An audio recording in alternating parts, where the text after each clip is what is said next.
Bismillahir Rahmanir Rahim. Regarding Islamic worship rituals, the misconception I'd like to bring into discussion today relates to this common notion found amongst people that one cannot offer sajda, prostration, or any prayer after the Asr prayer till the sun sets. Now, this is a conclusion which has generally been drawn in people once they pray the Asr prayer. They do not, they think that they're prohibited to offer any other prayer, a nafil prayer, or even undertake a prostration until the sun sets.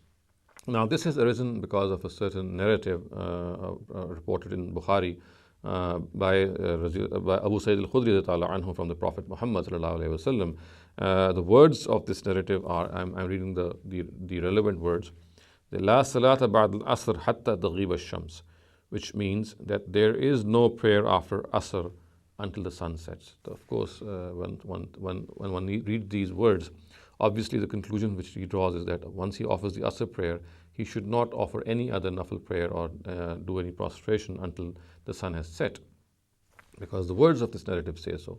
However, it is absolutely paramount that whenever we judge or whenever we decipher or interpret a narrative, we must gather and collate and compile all similar narratives which discuss the same subject, so as to have a complete picture of what Prophet Muhammad would probably have said. This is because at times narrators, what they do is they suppress certain words of the Prophet which they think are obvious, or at times even they think that they are not obvious, and they at times inadvertently suppress them. So it is of paramount importance that when we interpret a narrative, we must collate and compile all the variants of that narrative, all the other narratives which are similarly reported, which have similar content, so that we can gather a complete picture. Now, if we do so in this case, we'll realize that something very different has happened. And as the case is that people have generally thought that there is no prayer after Asr, this is an erroneous conclusion in the absolute sense. And if we gather all the other narratives, we find out that the Prophet Muhammad had actually said something else. And this particular narrative of Abu Sayyid Khudri has been shortened, and it actually is a shortened form of what the Prophet actually had said. Thus, we find this, the complete form in the Musnad of Ahmad ibn Hanbal, and the words of this narrative, and this narrative is actually reported by Ali radhiyallahu anhu from the Prophet Muhammad, and the words are, La tusallu ba'd al-asr illa an tusallu wa shamsu murtafi'atun, which means that do not pray after the Asr prayer except if the sun is high in the sky.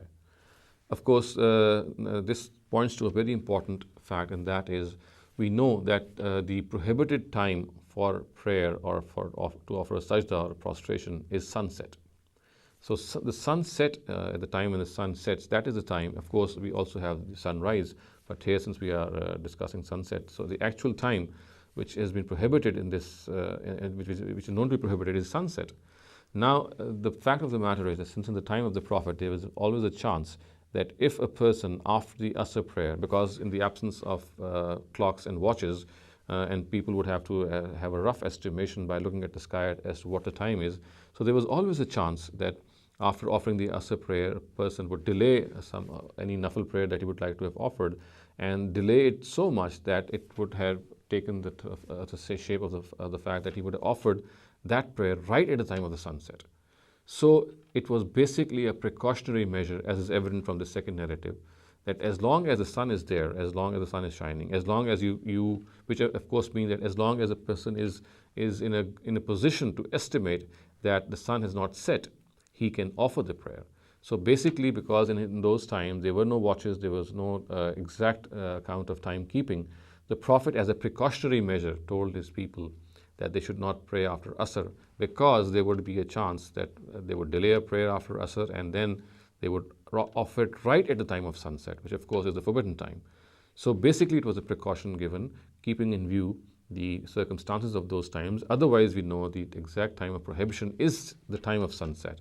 So today, if we are in a position to ascertain the time of sunset as we are, we can easily offer any other prayer after Asr, as long as we do not do it exactly at the time of sunset. So just before sunset, from the Asr prayer, between sunset, we can offer this any prayer, and we must be certain that this should be the time in which the sun has not set as yet.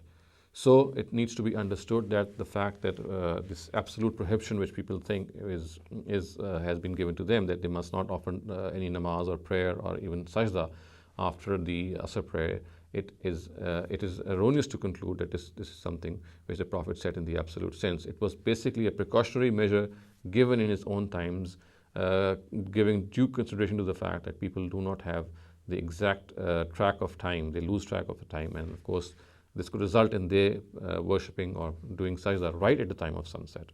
Today, if we can ascertain that the sun has not set till that particular time, then then a person can offer prayer. He can also offer prostration.